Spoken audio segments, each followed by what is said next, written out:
Scott Rhule went out and got another 5-star, and he might not be done yet. Plus, does this Baylor team remind us of a successful Baylor team not all that long ago? We'll talk to one of those players that played on that team. Coming up on Locked On Baylor.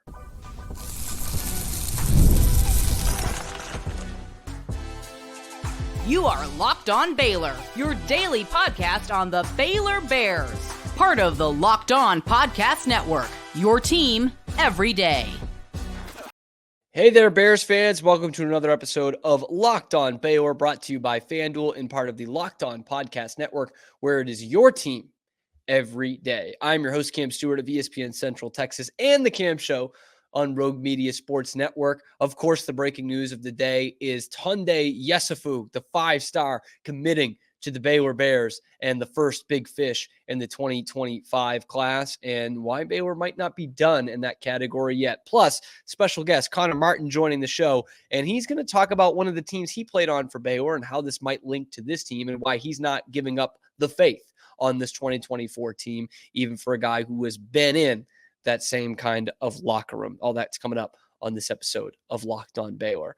Starting with the breaking news of the day. Baylor lands a 5-star in the 2025 class, Younde Tessoufou from California. He comes in as a top 20 player in both the ESPN and On3 rankings and 247 rankings as well. Absolutely one of the best players in this 2025 class. He comes from California via West Africa, from Benin originally. And we know how well Scott Rhule does with players internationally, especially those who come from the continent of Africa. But Tessoufou has been in California for his high school years and then some. Again, one of the top recruits in this 2025 class, choosing Baylor over Arizona State, Big 12 rival, and USC, which obviously has a bit of a boost with the Muss man, Eric Musselman, out there at the helm.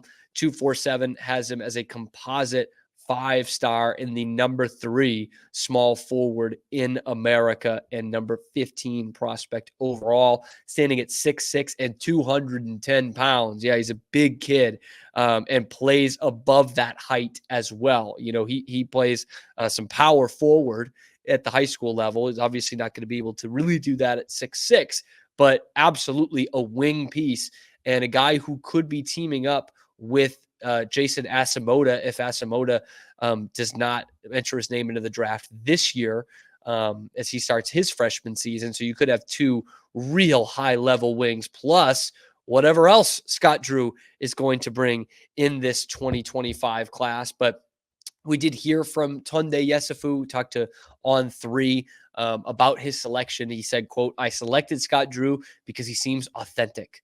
While other schools had their merits, I trust my instincts, and his track record speaks for itself. He's been at Baylor for over 23 years, which means a lot to me. He knows what it takes to be a winner and a champion. Watching their practice showed me how much trust he has in his players, pushing them to reach their full potential." Obviously, a lot in there. You know, he sees that there's a national championship banner from 2021 and obviously knows about the players who have come in, especially recently, and have gone to the league. You know, Jacoby Walter, Yves Misi, Keontae George, VJ Edgecombe definitely on that train. Top 10 picks in Jeremy Sohan and Davion Mitchell. It's becoming a tough program to say no to.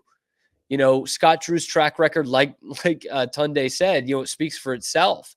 And you see the championships and the guys who played in the NBA. And now you see some grade A college basketball facilities and an awesome home court advantage all of a sudden with the Foster Pavilion. And the Bears are all moved in there to the Foster Pavilion. It's finished. They've done the full second ribbon cutting of, hey, we're open and ready for business. And it is a really tough program to say no to. And they've also got their money right. You know, you look at Musselman at USC. That's a great sell. You know, USC, Southern California, LA, you know, you can have LeBron pulling up to your games. And by the way, Musselman just got in there, so he's definitely got a nice little bump in the NIL space that he can throw around out there. But you come on down to Waco, Texas. You come see us beat up on Tarleton on the football field like Younde saw. And then you see the players that are on this team, the coaching staff that has come through here, the facilities and the environment that you're going to be playing in, and the results of all of that in terms of championships and NBA, it's a tough one to turn down. Scott Drew is proving year after year why it is a tough one to turn down. I did want to go over the scouting report a little bit on Younde Tessoufou. I've heard some people comparing him to Mark Vital, and there's some yes and some no from what I saw. He's a guy who is scoring in the 20s, like 25, 27 points a game in high school, which is a big number. He doesn't play at one of the elite prep schools in California, but I'm willing to overlook that because I'm a big high school basketball fan. As much as all these top prospects are going to, 4 or 5 or 6 programs that play national schedules, it's refreshing to see someone who's not doing that and still growing in their game.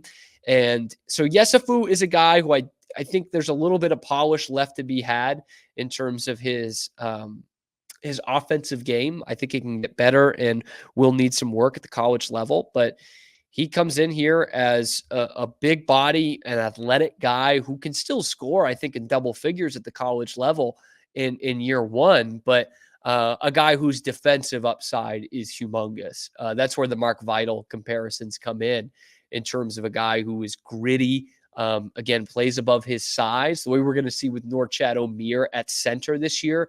I think you can see that with Tessoufou at the forward position next year. And Adam Finkelstein wrote down his scouting report of him, one of the national guys for 247. He called him a physical specimen, long, strong, in a chiseled frame, a relentless competitor. There we go. Who plays with a constantly high motor, one of the most consistently productive players in the class, not because of just because of the physical tools, but continuing to develop his skill set, diversify his attack. Now, I'm going to read pretty much all of this because it's really insightful. Initially, Tessoufou did his damage from the mid-range and in, made his living in the mid-post, but more recently, we've seen his game extend away from the basket. Now, that's a great thing to hear as a college basketball fan because that's where the game is going anyway, especially for a guy at 6'5", 6'6". He's not 7 feet tall.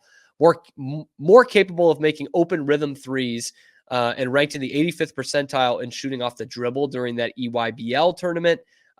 Developed good footwork, learned how to initiate contact, create space for pull-ups, and can finish at the rim. Plenty of room for future development. His handle remains a work in progress. That's going to be a big-time one for him to get into that lottery of the NBA draft as a wing guy. That's something that will need to develop in his time in college, however short that may be. He says, while the shooting percentages are very high, 50% field goal, 80% free throw, he'll need to learn to get to his spots more efficiently. He wants to score on every touch. He could have a tendency to stop the ball from moving and force tough shots at times. Now, that sounds like Mark Vital. Obviously, a player who developed into a super key player on a national championship team. But those of you who were there and watching him as a freshman, he just tried to dunk everything because he was such an athletic player. But defensively, his length, strength, and motor are all major assets, even if he may be a bit tight in his hips. He has the versatility to defend multiple positions, being especially switchable up the lineup, is very verbal, and has a good wing rebounder. Now, that is all good stuff. I love that. And we kind of saw it last night with some of the tweets of the Scott Drew gifts. It was like, okay, Younde Tessoufou. And again, that track record with international players, especially ones coming from Africa initially, like Scott Drew is great at developing those international players, both at the college level and for their draft stock. I mean, you just go up and down the list. And by the way, Scott Drew, it feels like he's never done. Not done. He's got Koa Pete coming in at the end of the month. He has got AJ DeBonsa visiting in the next week or two. That's the number one prospect in this class, Brockton, Massachusetts' own AJ DeBonsa. So there are still some big-time players that are coming in this 2025 class to come see what Scott Drew's program is all about. And boy, golly, could they be overstocked with talent. If not both of those guys committing by the end of this month here, or the guys we're visiting before the end of this month in Debonsa and Koa-Pete. Man, this is very good. Baylor football, we're hoping, is also on the track to very good. We've got a special guest coming up for you next. Connor Martin joins to talk about this team and where it could be going forward.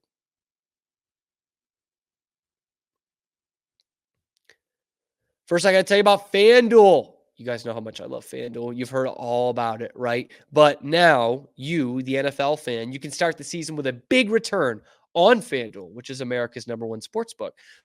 So when you get a hunch in the middle of the game, you can check out the latest stats, you can view live play-by-play, and so much more on the same page where you place your bets. You'll get started with $200 in bonus bets guaranteed when you place your first $5 bet. Let me say that again. You're going to get $200 in bonus bets guaranteed when you place your first $5 bet. That's FanDuel.com. FanDuel, America's #1 sportsbook. As promised, top 5 in Baylor football history and career field goal percentage and field goals made for the Bears. Connor Martin joining the show. And Connor, we've gone back and forth. We've talked about this team a little bit. You give some great opinions on Twitter, if I might say so myself. We're going to talk about your time a little bit with the Bears, how it compares with this year's team. But first, what is life like for Connor Martin these days, post-Baylor football? Yeah, well, it's awesome to be on. Big fan of Locked On Baylor and the Locked On Network. So listen to you every day during my commute. So, wow. Yeah, these days. High praise. Yeah, these days I'm an attorney now. I've been practicing for about a year, and that's going great. Awesome, man. And if you are contract law at all, or can you read over contracts? I'm just saying, like, just in case we need that at the end of the season. Yeah. I do dabble in some contract law. So, right. Yeah, I doubt Baylor will be calling on my services anytime soon, but you never know. Well, you might be official counsel for Locked On Baylor. I think we can work out a deal there, some sort of retainer. I think that could work. I have a cousin who does personal injury, and every time I had a contract in local news, I was like, "You're a lawyer, though. Like, just look it over. You know the legalities of all this." So we might call you in for that anyway. But Connor, I did want to talk about. We'll talk about kind of your thoughts on this year's current team. And that alone in a little bit here. But I've been fascinated by this comparison to this team with the 2018 team, which was obviously a team you were on under Matt Rhule, the team that went from 1-11 to 7-6. And I'm trying to figure out whether this is kind of wishful thinking to compare this team to that team, because it was coming off a bad season. There wasn't a lot of hope coming into the season. We didn't know what to expect.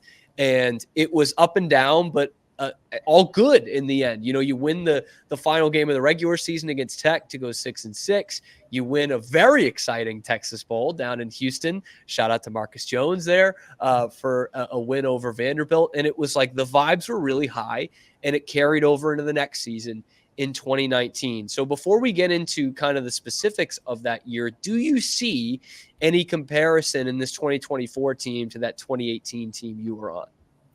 Yeah, I've seen quite a few people on Twitter and even some former players that were on that 2018 make that comparison. And I get it. I think in 2018, we were a team that we saw maybe we have the pieces to win and compete. And you saw a lot of fight and effort in that team. And I think we're kind of seeing the same thing here. We were competitive in 2018 in some games that, frankly, we probably shouldn't have been. And I think we've proven this year we can be competitive against really good teams. I think we did it a little bit against Utah and obviously against BYU. So I certainly see the similarities. Yeah. And you guys did hit a rut as well, as any team would do that loses 6 games during the year. It didn't come necessarily early in the season. In fact, you guys were 3-1 and 3-2 through 5 games, whereas this team is 2-3. But I look at that November. You had the big time win against Oklahoma State, that Denzel Mims game. What a game that was. And then lose to Iowa State, and was kind of a slugfest of a game, both on the field and like in a football sense and in a real sense on the field. And then a tough loss to TCU. And so those were 2, I think, winnable games going back to that. And here you have this Baylor team that has just lost 2 winnable games back to back. And so from your experience with a team that went 7-6 and went to the Big 12 championship game the next year, and also as one who was on a 1-11 team, how do you pick yourselves up after 2 losses like that? Does it need to be a player driven thing? Yeah. I think it ultimately falls on the players, right? Dave Aranda's obviously caught a lot of heat for having his teams ready to play, but when you're trying to come back from something like that, you really have to have a lot of trust and faith in each other and the coaches. You have to trust that, the process that they're selling and the scheme that they're selling, it's about buy-in, and it's about being mentally tough enough to keep coming back from those types of games. And looking back on, so we mentioned the 2018 team that has the fun, exciting end, but you did also play on a team that was 1-11. And in your freshman year, it's one of the, weirdest years in Baylor history. It's Jim Grobe. It's 2016. It's Jim Grobe, but with all of Art Briles' assistants there. A team that starts 6-0 and then loses the next 6. I think you guys were the 3rd team in history to do that. It does end on a good note with the bowl win, but talk about a weird situation, and one that looked absolutely toxic from the outside. And it's not unlike, 2016 is unlike, but the 17 team is not unlike last year at 3-9. So you go through a weird end to 16. You've got a dismal 2017. Do you feel for these players in terms of like, I know what these guys have gone through looking at these last 2 years? Yeah, absolutely. And, you can see the effort from this team, especially this year. And it's tough. It's tough. Yeah. 2016 was tough. We lost 6 games in a row. 2017, obviously 1-11 is tough. I do want to give a lot of credit to the guys on this team, though, because there's certainly a care factor, and you can tell that there's an effort there. So I can definitely understand what it is they're dealing with. And I have a lot of respect for these guys and the way that they've fought this season. And I know it's not apples to apples. 2017, you guys were bare bones, right? New coaching staff, a really small roster compared to what you see in most college football sidelines. I think at one point it was like 71 guys. That's tiny for a Power 4 college football roster. And so that's obviously different than the situation last year at 3-9. But what was the big difference inside your locker room to go from 1-11 and 17 to 7-6 at the end of the 18 season? What was the thing that you guys picked up? Yeah. So, if you ask anybody else who was on any Matt Rhule team at Baylor, his mantra, if you want to call it that, or the identity he wanted us to take on was toughest, hardest working, most competitive team in the country. Ask anyone on that team. You heard that phrase thrown around every single day. And it might sound kind of corny on the outside, right? But that was something that Matt Rhule really wanted us to believe and wanted us to take on. And guys really started buying in to that, especially after the 2017 year in the off season and going into 2018. Guys really adopted that mentality. And I think there was a belief in that locker room that all those things were true. And, I think that's something that maybe has been missing a little bit under Aranda's teams, is at times there just doesn't seem to be that edge or that swagger or that fire, whatever you want to call it, that existed under Rhule's teams. And I do want to get into that because, we hear it all the time with Baylor fans and former players. Like, how do you get up for this guy when he's not, throwing a fit or, showing all of his emotion on the sideline the way Matt Rhule definitely did? I would say Jim Grobe falls more towards Dave Aranda from what we saw outwardly. And so you as a player, and I know kicking is different, you got to psych yourself up for a lot of these times, but in terms of that locker room, how much different is that to get up for a guy like Dave Aranda than it is for that rah-rah, in-your-face Matt Rhule kind of coaching? Yeah, I think teams take on the personality of their head coach. And, I talked about those attributes that I think we had under Rhule that helped us win some games. Mm-hmm. And, I can't speak for what it's like in Dave Aranda's locker room, but I wonder if this team is taking on that personality of Dave being a little bit more reserved, a little bit more of a quiet, cerebral kind of guy. So I think this team's taken on the personality of Dave the same way we kind of took on the personality of Matt Rhule. And is that something that would you rather play for, just you personally, someone like a Matt Rhule who's kind of got that Bill Cowher type, Pete Carroll type to him, or are you like, no, I could see myself playing for a Dave Aranda, a Jim Grobe, a Bill Belichick type in terms of their demeanor? Yeah, like I said, I was never in the program with Dave, but he seems like a great guy. A great person. I think he's obviously very smart. He knows football, obviously. Mm-hmm. Have a lot of respect for him.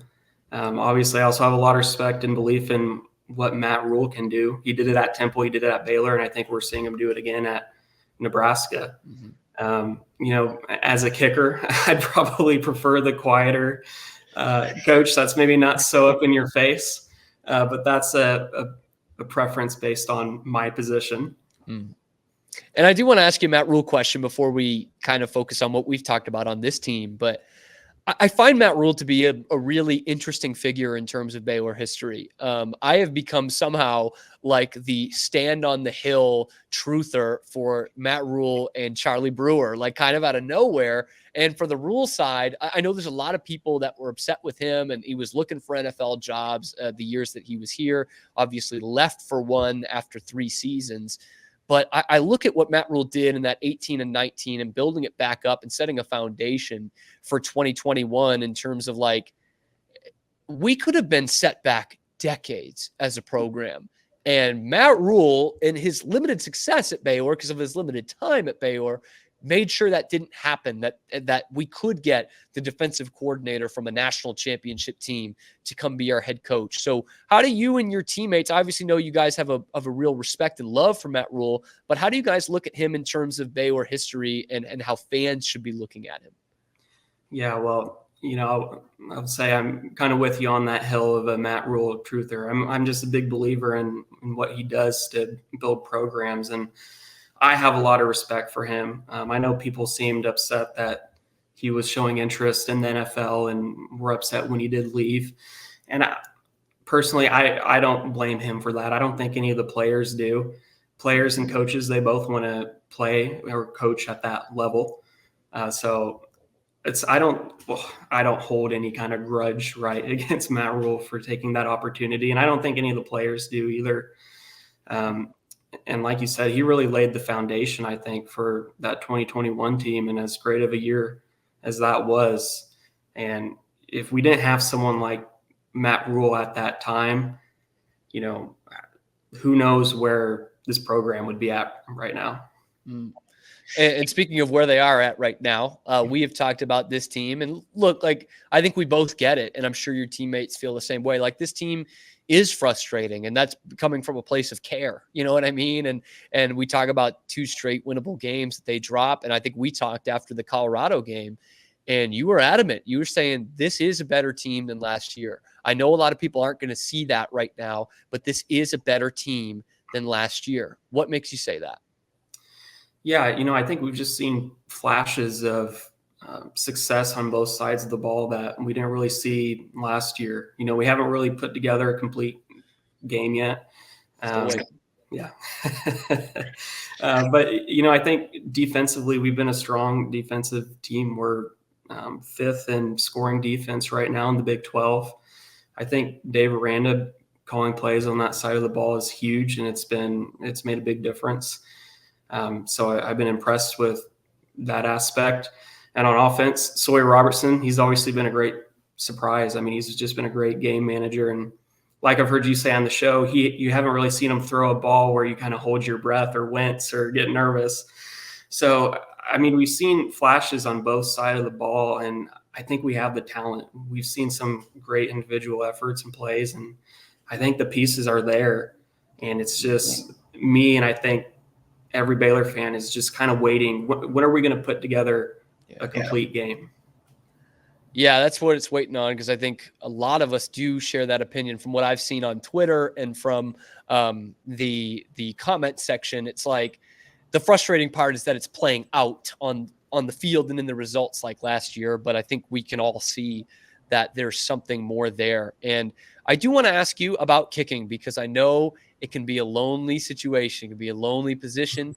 And I was thinking about the 2018 team today, and one of the games I called for Baylor Lariat Radio was against Kansas State that year. I'm sure you have some fond memories of it, and I hate to bring up the bad in it, but I call it the Aaliyah game for you. Brush yourself off and try again, because I believe you missed a couple kicks in that game, and then you end up kicking the game winner.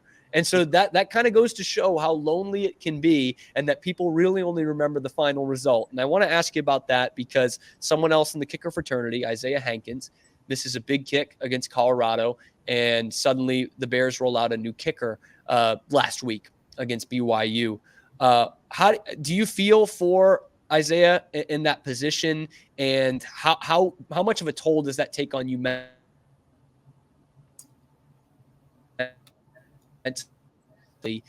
It might not be your job anymore. Yeah, I mean, I definitely feel for him. Saying I missed a couple field goals against Kansas State might be a little generous. I think I missed 3 that game, but I think that's right, by the way. I think that's right.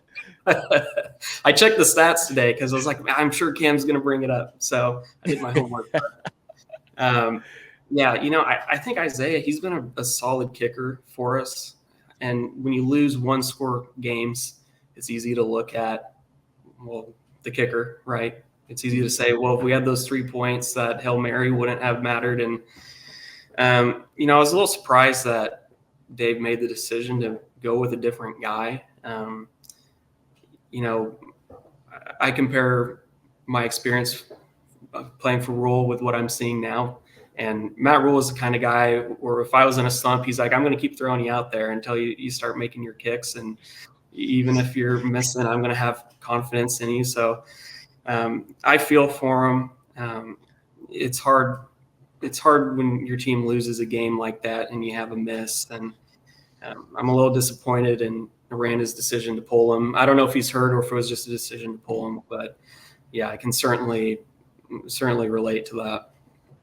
And that Rhule tactic definitely worked against Kansas State. He kept rolling you out there, and you kicked the game-winning field goal. Connor, that's what matters, okay? That is what matters, and that's what we remember 6 years later. But okay, I'm gonna kind of put you on the spot here as we wrap this up, because I look at that 18 team, and the big difference that I saw is the fact that you guys won your winnable games early. There are probably some other games in there. I think of that TCU game on senior day that you guys probably should have won and didn't. But the early ones, the winnable games, you won.